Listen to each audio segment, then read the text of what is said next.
কি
হয়েছিল?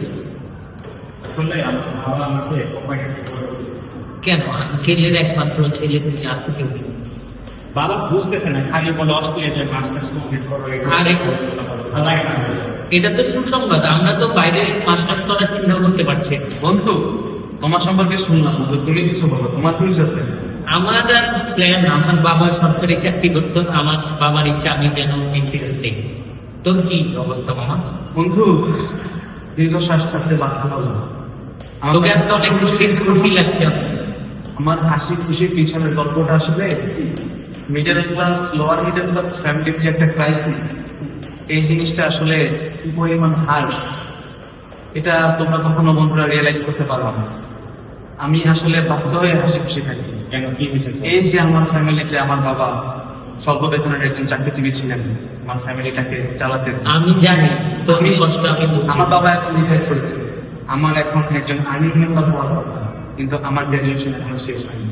আর বাস্তবতার কারণে একটা টানুন পূরণের মধ্যে আমরা পড়ে গিয়েছি। কিন্তু বাস্তবতা হচ্ছে আমরা আসলে লোয়ার মিডল ক্লাস এমন একটা বিষয়, আমরা কারো কাছে চাইতেও পারি না সেলফ রেসপেক্টের কারণে, কিন্তু চলতে অনেক কষ্ট হয়। আমি গ্রাজুয়েশন শেষ করে একটা চাকরি না পেলে আমার ফ্যামিলি আরো কঠিন অবস্থাতে পড়ে যাবে। তোমরা এদিকে একজন কোম্পানি হ্যান্ডওভার নিয়ে ডিপ্রেশনে আসো। আমার তো আসলে কিছু বলার নাই তোকে নিয়ে, তোর জন্য আমার আন্তরিকভাবে খুবই খারাপ লাগছে।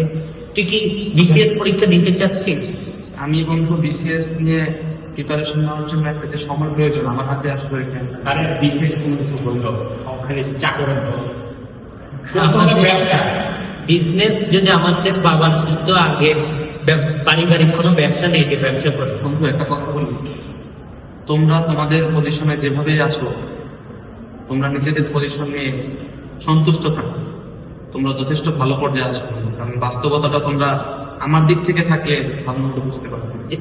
আমাদের যার যা আছে তা নিয়ে সন্তুষ্ট থাকো। অর্ণব, তোর তো ফ্যামিলিতে তুই একমাত্র ছিল, তোর ছোট বোন বা বড় বোন কি আছে যাদের? আমি একাই। তুই একাই? তোর ফ্যামিলিতে তাহলে বিশাল সমস্যা। তুইও তো তোর বাবার একমাত্র সন্তান, আমি যতটুকু জানি।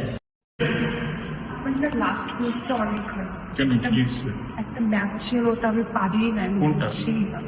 এই যে 2 নাম্বার। ও, এইটা তো অনেক ইজি। দেখো আমি এটা করতেছি।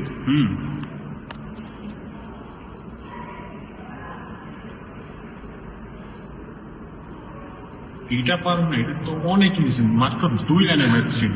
মানে এটা এত ইজি, আমি বুঝিই না। সমস্যা নেই, পরে বুঝতে পারবো।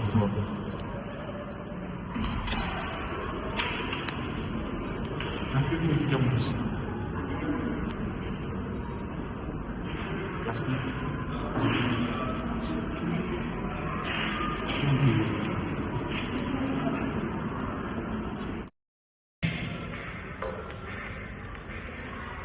নীলা অ্যাকচুয়ালি আমার সাথে যায় না, ও রাজুকেই ডিজার্ভ করে। তো দামি গ্যাজেটস, দামি ঘড়ি, এগুলো অ্যাকচুয়ালি আমার জন্য না। তো ওরা ভালো ডিজার্ভ করে, ঠিক আছে?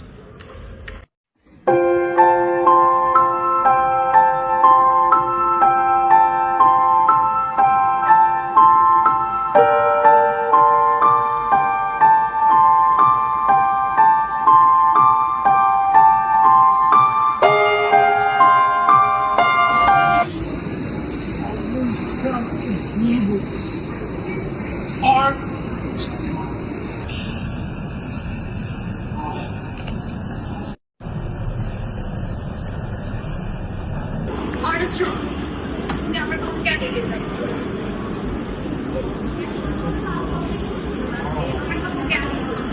একবার সরো তুমি।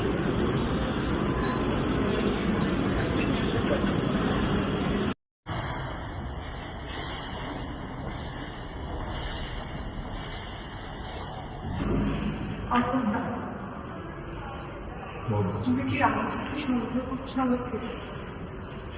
তুমি কি বলতে চাও? রাজু শুধুমাত্র আমার একজন টিউটর। আমি কুইজে ম্যাপটা পাচ্ছিলাম না, ও জাস্ট আমাকে বুঝতে হেল্প করেছে, এর বেশি কিছু না। তুমি কেন আমাকে ভুল বুঝতে পারবে? আমি ভুল বুঝাচ্ছি, জিনিসটা দেখে আমার অন্দামান খারাপ লেগেছে, এতটুকুই। আমি তো এর ব্যাখ্যা চাইনি মনে হচ্ছে। রাজু আমার কেউ করে না, তুমি একমাত্র যে আমাকে বলছো।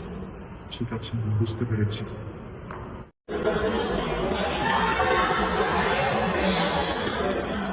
হ্যালো অর্ণব, কই তুমি? এখানে আসো, এই তো আমি সিঁড়িতে বসে আছি।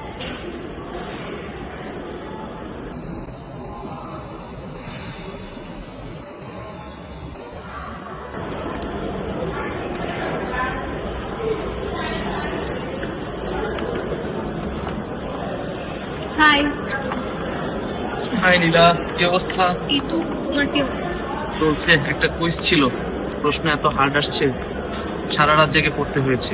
তুমি আসলে সারারাত এরকম একদমই বলো, ঘুমাইনি। কিন্তু তোমার রেজাল্টটা ঠিকই হয় পারে। আমার রেজাল্ট কি বাজে হয়? ভালো হয়। আচ্ছা। আচ্ছা দাঁড়া, একটা আমার সাইড না না, ইটস ওকে, আমি খাবো না, খেয়ে এসছি। আমি সকালে বাসা থেকে খেয়ে আসছি। খাও, খাও। নাও না, খাও তুমি। আচ্ছা, আমরা দুজন শেয়ার করে খেতে পারি।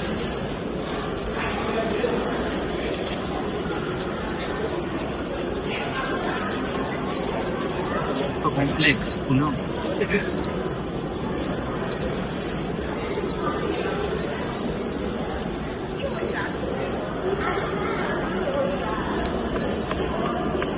সবকিছু ভাগাভাগি করে হয় না, জানো তো। সবকিছু টাকা পয়সা দিয়ে, টাকা পয়সা দিয়ে সবকিছু হয়। ওকে, কেন বললে এটা? আমার হঠাৎ এটা বলার কারণ? তুমি অবশ্যই বুঝেছো কেন।